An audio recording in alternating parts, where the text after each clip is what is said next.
معاها كام شهر وبعد كده بقيت عامله زي الفجعانه. امم. يعني يعني حتى الخضار اللي انا كنت باكله وقف. امم.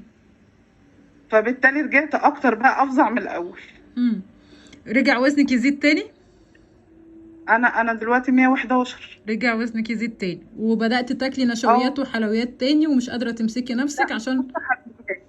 انا ما باكلش حلويات، انا باكل نشويات عيش، عيش. رجعت اكل رز كتير. امم. لكن انا ما باكلش حلويات، يعني نادرا ويبقى حاجه بسيطه. وهو ده يا جماعة اللي انا دايما بقوله، الممنوع مرغوب. رغم ان انت قعدتي سنتين وسنتين، خلي بالك دي فترة كبيرة جدا مش فترة بسيطة، انا ولكن انت انا ما كنتش بحس قطعتي. السكر خالص.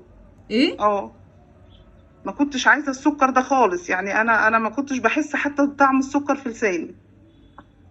طب انا عايزه اسال مين كان من شويه؟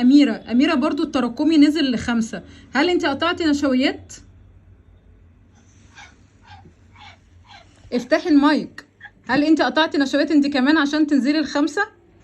لا لا يا دكتور، انا منعت التسالي لان كنت عندي شراهة كده وادمان للتسالي بين الوجبات بشكل غير عادي، ومنعت السكر خالص، يعني ما بقتش اشرب اي سكريات كسكر، مش حلويات.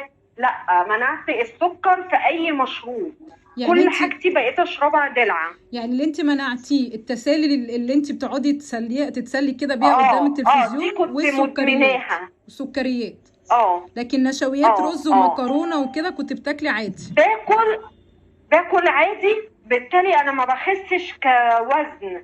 بس لما بدات اتابع حضرتك على الفيس وكده، بدات اقلل كميه الرز. مم. هو دوت اللي انا عملته. كنت في الاول كنت وصلت ل 110. انا اول امبارح وزنه نفسي لقيت نفسي 107 و8 جرام. مم.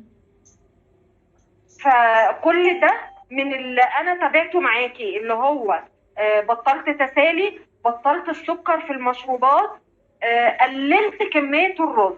والتراكمي نزل ل5 وكسر. و9 من 10. 5.9. حلو قوي. طيب انا دلوقتي عندي مثالين اهو معانا، المثالين معانا، الاتنين معانا، احنا الندوه مشاركين فيها تقريبا عددنا اعتقد احنا معديين 50. فاحنا معديين 50. طيب احنا سمعنا ايه دلوقتي؟ سمعنا المثالين، واحده قطعت نشويات خالص السكر عندها اتخلصت منه، وواحده ما قطعتش نشويات وبرضه اتخلصت من السكر. يعني اذا هدفنا في الدوره دي مش ان احنا نقطع نشويات ونحرم جسمنا، لا، هدفنا ان احنا نفهم جسمنا، هدفنا ان احنا نبقى احنا فاهمين اولا المفروض اعمل ايه عشان اظبط السكر واتخلص منه. ايه البروتوكول من اول كل حاجه بقى، كل حاجه هنتعلمها. لان يا جماعه زي ما انتم فهمتوا الممنوع مرغوب. ما انا لو انا قعدت احرم نفسي إيه النتيجه في الاخر؟ ايه اللي هيحصل في الاخر؟ اهو كميات بزياده بقى. طب ما الست الطيبه دي واللي قبليها واللي قبليها ما هي برضه وصلت ان هي اتخلصت من السكر من غير ما تقطع نشويات. طب المعادله دي بقى نعملها ازاي؟